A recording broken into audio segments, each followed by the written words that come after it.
அரசியலே மக்களுக்கானது தான். அதே மாதிரி அரசியல் கட்சினாலே அது மக்களுக்காகத்தான்.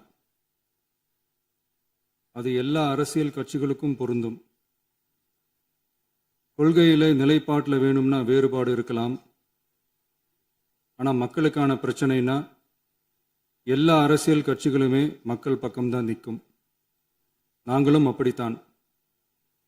மனசாட்சி உள்ள மக்களாட்சியாகவே இருக்கவே எங்கள் ஒரே விருப்பம்.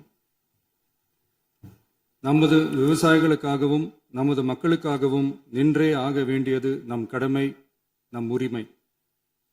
எல்லாத்தையும் தாண்டி அதுதான் நம்ம உயிரான உணர்வு. நீராதாரம்தான் நம்மோட மிக முக்கியமான அடிப்படையான வாழ்வாதாரத்தில் ஒன்று. நதி நீர் உரிமையும் நம்முடைய மிக முக்கிய உரிமைகளில் ஒன்று. அதை பாதுகாத்தே ஆக வேண்டிய பொறுப்பு நம் அனைவருக்கும் உள்ளது.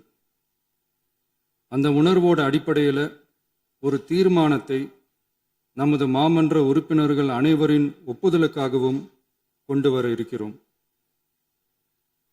கட்சி வேறுபாடுகளை ஒதுக்கி வைத்துவிட்டு யாரும் யாரையும் குறை சொல்லாமல் ஒட்டுமொத்த தமிழ்நாட்டிற்காக நாம் அனைவரும் ஓரணியில் நிற்பவர்கள் என்பதை நிரூபிக்க வேண்டுமாறு அனைத்து சட்டமன்ற கட்சிகளின் அனைத்து உறுப்பினர்களையும் கேட்டுக்கொள்கிறோம். நம்முடைய சொந்தங்களான விவசாயிகளுக்காகவும் தமிழக மக்களுக்காகவும் கொண்டு வரப்படும் இத்தீர்மானத்திற்கு உங்கள் அனைவரின் ஆதரவையும் வேண்டுகிறோம். ஒருமித்த கருத்தோடு இதை நீங்கள் அனைவரும் நிறைவேற்றி தர வேண்டும் என அன்போடு கேட்டுக்கொண்டு இந்த தீர்மானத்தை படிக்கிறேன். தீர்மானம்: காவிரி நடுவர் மன்றம் 5/2/2007 அன்று அளித்த இறுதி தீர்ப்பையும் மாண்புமிகு உச்சநீதிமன்றம் 16/2/2018 அன்று அளித்த தீர்ப்பையும் மதிக்காமலும் சம்பந்தப்பட்ட படுகை மாநிலங்களின் இசைவை பெறாமலும் ஒன்றிய அரசின் எந்தவித அனுமதியை பெறாமலும் கர்நாடக அரசு தனிச்சையாக காவிரி நதியின் குறுக்கே மேகதாதுவில் அணை கட்ட முயற்சி மேற்கொள்வதை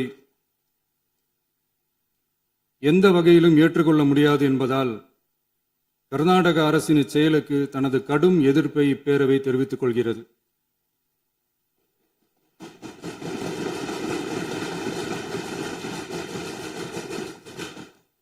கர்நாடக அரசின் மேகதாது அணை திட்டத்திற்கு தொழில்நுட்பம், சுற்றுச்சூழல் உட்பட எவ்வித அனுமதியும் அளிக்கக்கூடாது என ஒன்றிய அரசை இப்பேரவை வலியுறுத்துகிறது. காவிரி நடுவர் மன்றமும் உச்சநீதிமன்றமும் காவிரி படுகை ஒரு பற்றாக்குறை படுகை என குறிப்பிட்டு படுகையின் மொத்த நீரினையும் படுகை மாநிலங்களுக்கு பகிர்ந்தளித்து விட்டதால் காவிரி படுகையில் புதிய திட்டங்களை மேற்கொள்ளவோ கூடுதலாக நீரை பயன்படுத்தவோ இயலாது. காவிரி பிரச்சனை இரு மாநிலங்களின் உணர்வு பூர்வமான பிரச்சனையாகும். ஆதலால் கர்நாடக அரசு மேகதாதுவிலோ அல்லது காவிரி படுகையில் வேறு எந்த இடத்திலோ அணை அல்லது எவ்வித புதிய நீர்த்தேக்க திட்டத்தை பிற படுகை மாநிலங்களின் இசைவு இன்றியும் ஒன்றிய அரசின் ஒப்புதல் இல்லாமலும் மேற்கொள்ளக்கூடாது என கர்நாடக அரசினை அறிவுறுத்துமாறு ஒன்றிய அரசை பேரவை வலியுறுத்துகிறது. கர்நாடக அரசின் விரிவான திட்ட அறிக்கையை பரிசீலிக்கவோ அதற்கு அனுமதி அளிக்கவோ கூடாது என்று மத்திய நீர்வள குழுமத்தையும் இப்பேரவை வலியுறுத்துகிறது. கர்நாடக அரசின் இந்த முயற்சியை முறியடித்து தமிழக விவசாயிகள் நலனை பாதுகாத்திட தமிழ்நாடு அரசு எடுக்கும் அனைத்து நடவடிக்கைகளுக்கும் இப்பேரவை தனது ஆதரவை ஒருமனதாக தெரிவித்துக் கொள்கிறது என்னும் இத்தீர்மானத்தை நான் முன்மொழிகிறேன். இதை மாண்புமிகு உறுப்பினர்கள் முழு மனதோடு ஆதரிக்க வேண்டும் என்றும் அன்புடன் கேட்டுக்கொள்கிறேன்.